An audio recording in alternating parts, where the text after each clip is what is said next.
One of the problems with recruiting for investment banking is not the knowledge or skills you acquire, but the access to talk with real investment bankers to put your best foot forward. Our sponsor, WSO Academy, can provide those connections with 60 head mentors who are finance professionals at top firms like Goldman, Centerview, and JP Morgan. Imagine being able to get on the phone within 24 hours with one of the Academy's 1,300 mentors right before a critical interview. Get on the waitlist for WSO Academy today by clicking the link in the show notes or by visiting wallstreetoasis.com/academy.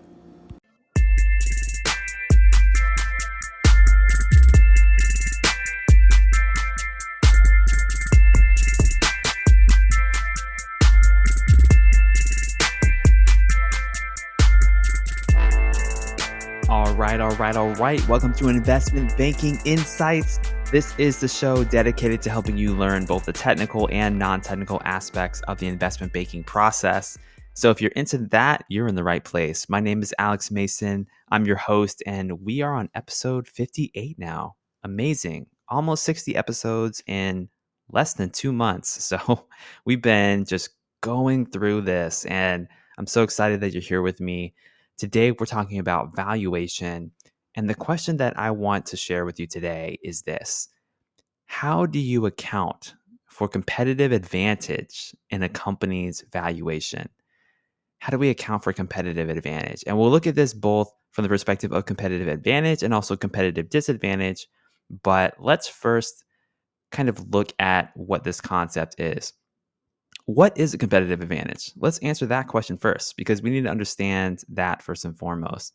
Well, a competitive advantage, we understand that in a capitalist society, in a capitalist economic system, companies compete against each other for customers. And this is generally, I believe, a good thing because it allows consumers to get better prices, better service, because they don't necessarily have to choose just one supplier for their goods and services. And if one company is competing against another and they have something about them, something about the way that they're doing business that is just better, it's somehow just better. This could be a number of things. They could have better service, faster service, more reliable service. They could have higher quality products. Maybe they're competing based on convenience. Maybe they're in a location that's more advantageous for a certain customer base. So those kinds of things are what we call competitive advantages. These are the things that allow businesses to compete effectively against their peers. So that's kind of setting the stage for you. But when we're looking in a valuation context, let's say we're an investment banker, we're trying to assess the valuation of a business versus another business, and one business has a competitive advantage. What do? We know that there's something here that's making this business successful, but how do we actually account for that in our model? And there's a few things that we can do. Number one, we could use more aggressive projections. Let's say that your typical company in an industry is growing revenue at 5% annually. Okay, I mean, that's fine. But we have another company in the same industry that has some other competitive advantage that we think is just going to make them grow faster. So we can adjust our revenue projections from 5% to, say, 7%. This is just an example to kind of make it real for you. So that's one thing we can do. We can use more aggressive projections, and not just on revenue, right? We can project other things like EBITDA or net income growth or cash flow, free cash flow growth. And then number two, what else could we do? We could add in a premium to some of the multiples. So let's say that your typical company is trading at 5x EV to EBITDA or 7x EV to EBITDA. Maybe a company with a competitive advantage might trade at 8x EV to EBITDA. So we can increase our multiple to account for that competitive advantage. And then the third thing we can do is just purely statistical.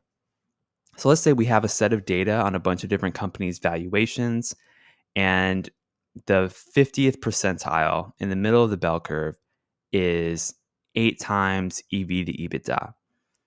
And based on our data, we have a standard deviation. So we know like relatively how far or above or below that data would be for certain percentiles. And we can say, okay, this company is at a competitive advantage relative to its peers. Let's look at the 75th percentile. Just okay, this is a generally better than company, quote unquote. And so we could just use that. Now, if we were looking at a company with a competitive disadvantage, we might do the opposite. So instead of looking at the 75th percentile, we might look at the 25th percentile of valuation based on the set of data that we have.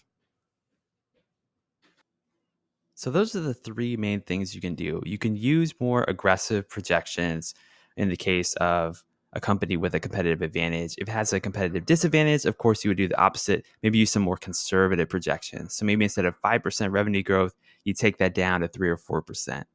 The second thing you can do is you can add a premium to the multiples. And in the case of a disadvantage, you can discount the multiple.